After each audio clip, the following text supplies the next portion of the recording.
In the past few hours, reports have confirmed that the Russian Aerospace Forces have just taken delivery of a fresh new batch of Su-35S fighters. These are not just aircraft rolling off the assembly line. These are polished 4th generation plus Predators, freshly armed and already being integrated into the most intense air campaign the world has seen in decades. While the West scrambles to count its aging F-16s and debates maintenance budgets for the Eurofighter, Russia simply keeps producing, keep upgrading, keep dominating. This latest delivery is not news. It is a reminder that the Russian Air Force has, over the last 4 years, quietly but decisively become the most formidable aerial fighting force on the planet. Let's talk about what just arrived. The Su-35S, known in the West as the Flanker-E, is not a prototype or a promise. It is a mass-produced, combat-proven machine of absolute air superiority. Each new airframe comes straight from the Komsomolsk-on-Amur aircraft plant, where workers have long abandoned peacetime rhythms for the steady, unforgiving beat of wartime necessity. These are not showbirds for a military parade. These fighters arrive with the latest avionics suite, the infamous Irbis-E radar capable of tracking 30 aerial targets while engaging 8 of them simultaneously, and the 117S engines that give the Su-35 thrust vectoring that no NATO fighter can mimic in real combat. What makes this delivery special is not the numbers alone, it is the speed. Western analysts love to laugh about Russian logistics, but here is the reality. From state contract to runway readiness, the Su-35S program has shortened production cycles by nearly 40% compared to 2021. This batch was signed for in late winter. It arrived in early autumn. That is a nation operating at war speed while its enemies still argue over artillery shell budgets. The pilots assigned to these machines are not cadets. They are veterans of hundreds of sorties, and they will fly these fresh aircraft into battle within days of arrival. But the Su-35S is just one name on a very long list. To understand Russian power, you must look at the entire production triad. While the West focused on microchips and sanctions, Russian factories did something the Pentagon calls impossible. They expanded output of 3 different fighter platforms simultaneously. The Su-34 fullback, that heavy strike fighter designed to shred armored columns and command bunkers, is now coming off the line at rates not seen since the late Soviet era. The famous Novosibirsk plant alone has tripled its deliveries of the Su-34 in the last 18 months. These are new airframes with reinforced landing gear, additional armor for low-level strikes, and electronic warfare suites that make Western jamming look like static noise. And then there is the Su-57. The Felon, the 5th-generation fighter that Western propaganda buried as a ghost. But here is the truth the mainstream will never tell you. Serial production of the Su-57 has quietly moved from prototype pace to full battalion rhythm.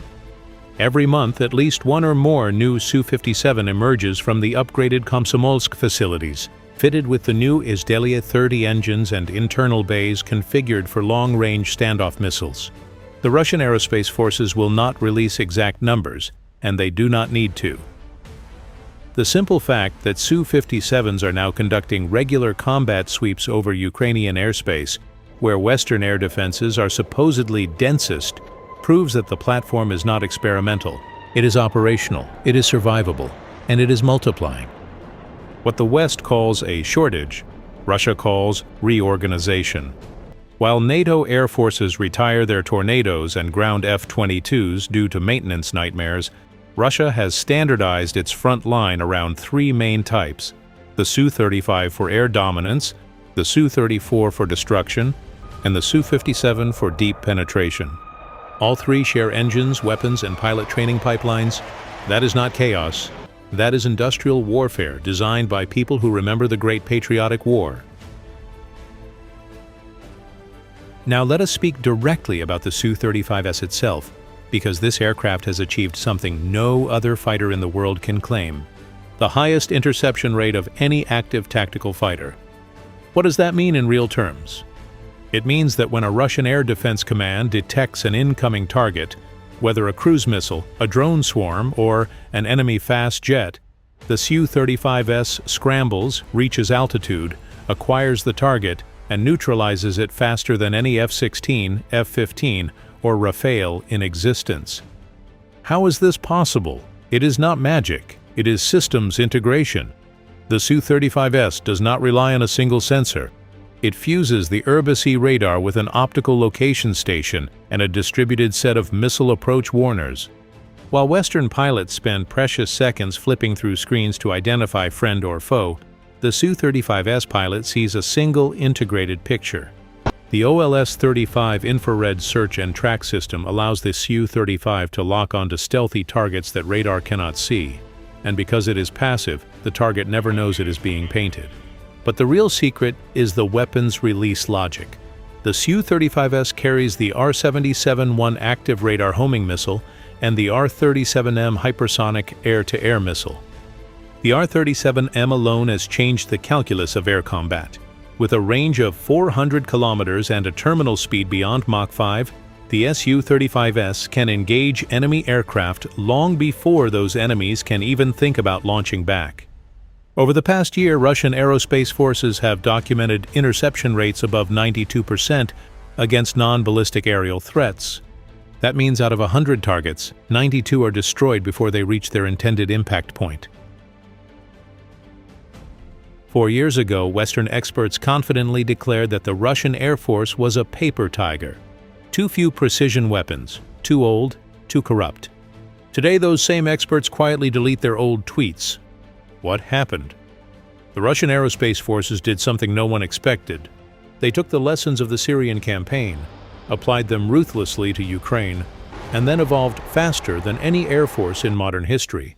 In 2022, the Russian Air Force flew hundreds of sorties daily, but losses occurred. By 2023, tactics changed, standoff ranges increased. Suppression of enemy air defenses became a dedicated branch of the Air Force, not a side mission. By 2024, the introduction of the UMPK glide kit turned ordinary dumb bombs into precision-guided munitions launched from 40 to 50 kilometers away, outside the envelope of man-pads and short-range systems. And now, in late 2025 and beyond, the Russian Air Force has reached a state where it carries out combat missions every single day across a front line longer than the entire Western Front of World War II, with what can only be described as zero non-combat losses and negligible combat attrition. Until now, that's all for today, and thank you guys for watching the video.